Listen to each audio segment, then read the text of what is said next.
They said the real power was on the 27th floor. But the real power? It wasn't what I saw, and what I chose to do with it. I was never meant to be in that room. I was just an administrative assistant. Polished, punctual, and invisible. That's what they liked about me. They said I had a quiet efficiency, but what they meant was, I knew how to stay out of powerful men's way. The ivory floor was off limits to most staff. It floated above the rest of the building, a glass-walled palace in the sky for the board of Dirgeon Holdings. Rumor had it that fortunes were made, and reputations buried, on that floor. I wasn't curious, until the day I was told to deliver a file up there. Just a file. It should have been a simple errand, but nothing at Dirgeon was ever just anything. When the elevator opened, the air changed. Cooler, cleaner, everything smelled like imported leather and silent decisions. The lights were low, golden, like candlelight in a cathedral. A secretary took the file from me. She smiled, but her eyes didn't. They looked empty. That should have been the end of it. But 3 weeks later, a name appeared in my inbox. My name. I was back, not as a visitor, but as a transfer. I stared at the mail in disbelief. It read, effective immediately. Eliana Amba, Executive Liaison, Ivory Floor. I was being promoted, assigned directly to the ivory floor. I should have felt proud. I should have popped champagne. But something in my stomach tightened like a fist. Was it fear or the realization of the pressure that would follow my new office? I couldn't say. I just sat and stared at the mail. At first, I thought it was luck, a nod of recognition. But as the days went by, I understood what it really was. Leverage. They thought I was harmless, that I'd smile and serve coffee, like every other liaisons before me. But they didn't know I'd once written for the National Ledger, that I still knew how to research, how to watch, how to remember things. By the end of my second week, I knew who was sleeping with whom, whose accounts never matched their earnings, whose bonuses didn't match their performance reviews, whose tears in the toilet weren't just from bad days, and whose smiles didn't reach their eyes. But the fraud? The real fraud? That came wrapped in silk and blood. One evening, Mr. Rayford, the CFO, forgot to log out of his private network. I only needed to print a meeting itinerary. But when I clicked on the wrong folder, I saw numbers. So many numbers. And names. Widows. Veterans. Rural hospitals. They were all just divestments. What we were doing wasn't just financial restructuring. It was erasure. Whole communities drained of funding under fake initiatives. Foundations that never existed. Bribes. Off-the-record dinners. Payments labeled as charity.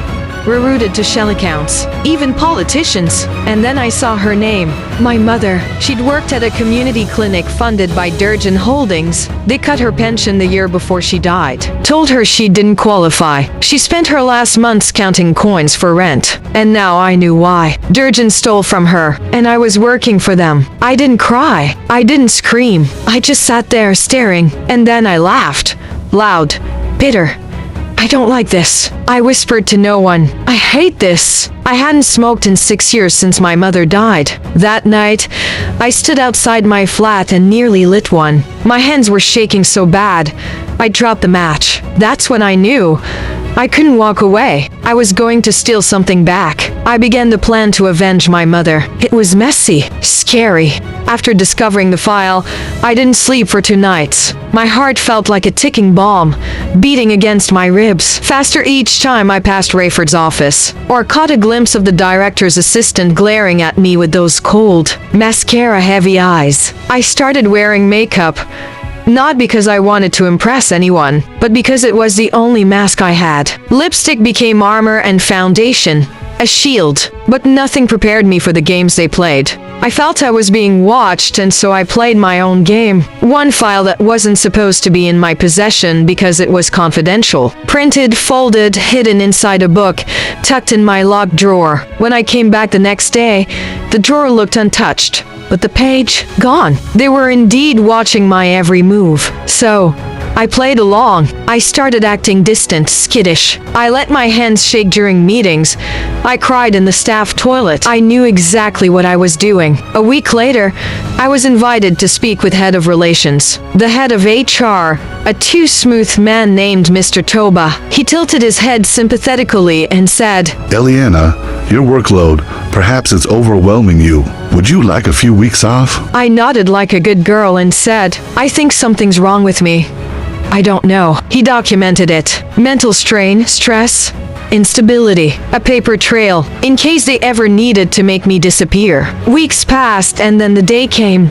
It was a Saturday. The office was closed except for a few execs prepping for Monday's board meeting. I used my access card to sneak into Rayford's office again, intending to copy two files to a USB. 5 minutes in, I heard the soft ping of a network warning on the screen. My stomach flipped. I reached for the USB, ready to pull it out and run. That's when I saw it. Buried in a subfolder called Legacy Payouts was a line of text that froze me mid-breath. Rita Emba, beneficiary account pending closure. That was my mother's name. I clicked before I could think. The account was inactive but not deleted, and it held a history of reallocations. Pension funds siphoned away from her clinic into Dirgeon's shadow accounts. My mother's stolen years were sitting here like bones in a locked closet. Before I could do anything, the front desk called. Miss Eliana, we noticed a security trigger from your login. Could you stop by IT before you leave? My lungs folded in on themselves, but I knew I couldn't let myself get caught.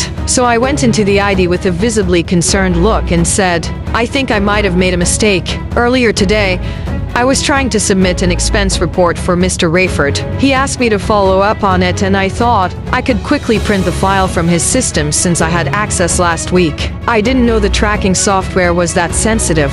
I wasn't trying to bypass anything. I just didn't want to disturb him again during his lunch meeting, because I cooperated quickly and didn't get defensive. The IT guy treated it as a harmless flag rather than malicious intent. And since Rayford had once granted me temporary access weeks before, it looked like a gray area. Not outright breach. It was filed as accidental re-entry from previously approved personnel. No files removed. No system changes logged. Rayford received the report, but it was watered down. He did raise an eyebrow. He wasn't stupid. When I got home that night, I cried for real, hard. I looked at myself in the mirror, bags under my eyes, skin breaking out, breath shallow. What if I'm not the one meant to do this? I asked the darkness, what if the system is too big? But then I remembered, someone had to be first. I realized I just needed to be smarter. And so, in the weeks that followed, I left a recorder under meeting table. I hid a discreet cam beside my work ID badge. I recorded conversations with my phone. I used company printers to reprint scrubbed documents and match them with originals. The discrepancies were tiny, but enough. Still, I wasn't sure it would be enough. Until one day, I walked into the ladies and found one of the senior analysts, a woman named Borla, sitting on the floor crying. I had seen her very often, but we'd never spoken. Now, I held her and asked what the problem was. She looked up at me and said, They made me sign off on something I didn't understand. Now someone's threatening to expose me. I knelt beside her. That's when I realized I wasn't alone. Borla and I didn't say much that day, but we exchanged something more powerful than words. A silent understanding. She became my first ally. Over the next 3 weeks, we passed flash drives and tampon wrappers. We whispered in stairwells. She helped me recover some files I deleted out of fear. She even offered her login to get me access to the archives, which I refused. If this blows up, it needs to blow up around me. Not you, I said. She nodded and then replied, Then make it count. The final strike came from someone I didn't expect. There was an internal audit coming up, and Mr. Rayford was jumpy. Everyone was. Smiles got tighter, meetings shorter. I noticed people staying back at the office past closing hours. It was like walking on eggshells. And that's when Effie, the executive assistant with thick glasses, walked up to me during lunch and handed me a paper napkin. On it was scribbled, "They're moving funds offshore using shell donors. your name is next. My breath stopped, my heart beating fast. My name? They were preparing to use me as the next scapegoat. I raced back to Borla. They're going to frame me. She didn't blink, but her next sentence said it all. Then we exposed them. Tonight. We put everything together that night. Everything. The files, the audio recordings, the timestamped screenshots. We uploaded it all to an anonymous portal built by Borla's cousin, a cybersecurity expert. And with his help, a transaction was initiated from one of Dirgeon's charity reserves, which was just a pot of hush money for bribe politicians. Cryptocurrency was bought with that money. I had finally taken back what they'd stolen from my mother. It was recorded as restoration of pension funds closed beneficiary case. No alarms, no red flags. Then I emailed one person, Mrs. Raleigh Coker, the widow of the board's late chairman. Dirgeon Holdings had played her dirty. Her husband's pension had vanished years ago under a clerical error. She had tried to fight for a solution over the years, but all her efforts proved abortive. That so-called clerical error was one of the documents in my leak. Subject line of the mail was a simple sentence, but one that had so much gravity. You deserve to know the truth. Attached. By Monday morning, the news had broken. Screens flashing headlines. Dirgeon exposed. Billions laundered.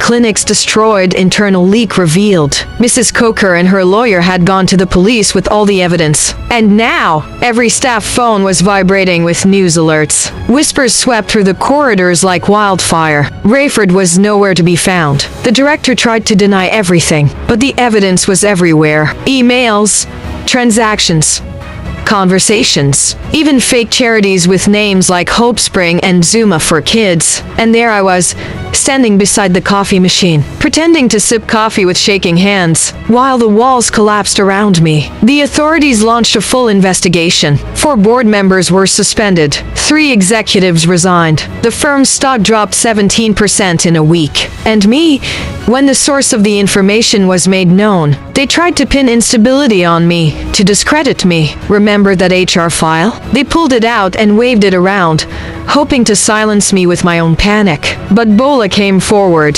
Then Effie. Each one spoke in quiet defiance. Each one lit another flame. They couldn't silence us all. Effie's story was a pathetic one. His father had been wrongfully imprisoned by Dirgeon Holdings for a fraud case. The injustice weighed heavily on him, and eventually he died behind bars, just another casualty of their ruthless games. During the investigation, Effie's father's case was reviewed and the verdict overturned. Dirgeon Holdings was ordered to pay damages, which went to Effie as the only child. The court also ordered the late chairman's pension be paid to his wife, Mrs. Raleigh Coker. Justice had at last been served to all. Dirgeon Holdings stock kept plummeting, and weeks later they filed for bankruptcy and the company folded up.